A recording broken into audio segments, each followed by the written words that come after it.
ज्ञाता त्रिविधा कर्म चोदना करणं कर्म कर्तेति त्रिविधः कर्म संग्रहः. ಯಾವುದೇ ರೀತಿಯಾದಂತಹ ಕೆಲಸ ಕಾರ್ಯಗಳನ್ನು ಮಾಡಬೇಕಾದ್ರೆ ನಮಗೆ 3 ವಿಷಯಗಳ ಅರಿವಿರಬೇಕಾಗುತ್ತೆ. ಮೊದಲನೇದು ಕೆಲಸವನ್ನು ಯಾಕೆ ಮಾಡ್ತಾ ಇದ್ದೀವಿ ಅನ್ನುವ ವಿಷಯದ ಅರಿವು. ಎರಡನೇದು ಕೆಲಸವನ್ನು ಹೇಗೆ ಮಾಡಬೇಕು ಅನ್ನುವ ವಿಷಯದ ತಿಳುವಳಿಕೆ. ಮೂರನೇದು ಬಂದು ಆ ಕೆಲಸದ ಬಗ್ಗೆ ಜ್ಞಾನ.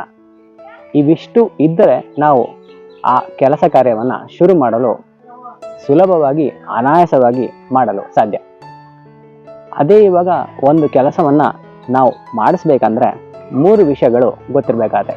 ಮೊದಲನೇದು ಬಂದು ಕೆಲಸಕ್ಕೆ ಬೇಕಾಗುವಂತಹ ವಸ್ತುಗಳು, ಅಂದರೆ ಯಂತ್ರ ಆಗ್ಬೋದು, ಇಂದ್ರಿಯಗಳು, ಅಂಗಗಳು, ಇದು ಯಾವುದೇ ಆಗಲಿ ಯಾವುದನ್ನು ಬಳಸಬೇಕು ಅನ್ನುವ ವಿಷಯದ ಅರಿವಿರಬೇಕು.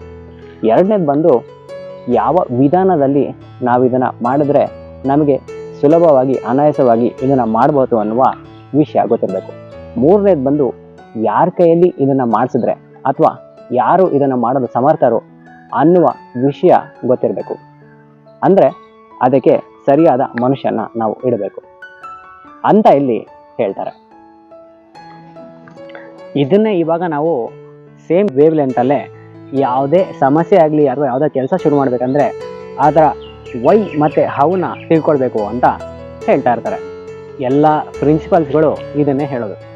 ವೈ ಅಂತ ತಿಳ್ಕೊಳ್ಳೋದಕ್ಕೆ ಎಷ್ಟೊಂದು ಮೆಥಡ್ಸು ಇದೆ. ಈ 5 ವೈ ಅನಾಲಿಸಿಸ್ ಆಗಲಿ ಅಥವಾ ಫಿಶ್ ಬೋನ್ ಮೆಥಡ್ ಆಗಲಿ, ಇವೆಲ್ಲ. ಮತ್ತು ಈ ಹೌ ಅಂತ ತಿಳ್ಕೊಳ್ಳಲಿಕ್ಕೆ 5W1H analysis, why, what, where, who, when ಮತ್ತು ಹೌ, ಇದು. ಸೊ ಇವನ್ನ ತಿಳ್ಕೊಂಡ್ರೆ ಕೆಲಸದ ಜ್ಞಾನನೂ ತಿಳ್ಕೊಂಡಂಗೆ ಅಂತ ಒಂದು ಕಡೆ ಇದ್ದರೆ, ಮತ್ತಿನ್ನೊಂದು ಯಾವುದೇ ಕೆಲಸ ಮಾಡಬೇಕಂದ್ರೆ ಈಗ ಪ್ರಿನ್ಸಿಪಲ್ಸ್ಗಳಲ್ಲಿ ಹೇಳ್ತಾರೆ ಮ್ಯಾನ್, ಮೆಥಡ್, ಮಿಷಿನ್ ಮತ್ತು ಮೆಟೀರಿಯಲ್ಸ್. ಈ 4 ತುಂಬ ಇಂಪಾರ್ಟೆಂಟ್ ಅಂತ. ಇಲ್ಲಿ ಮೆಟೀರಿಯಲ್ಸ್ ಮತ್ತು ಮಿಷಿನ್ ಬಂದು ನಮ್ಮಲ್ಲಿ ಹೇಳ್ದಂಗೆ ವಸ್ತುಗಳು, ಹಾಗೆ ವಿಧಾನ ಬಂದು ಮೆಥಡ್, ಹಾಗೆ ಮನುಷ್ಯ ಬಂದು ಮ್ಯಾನ್.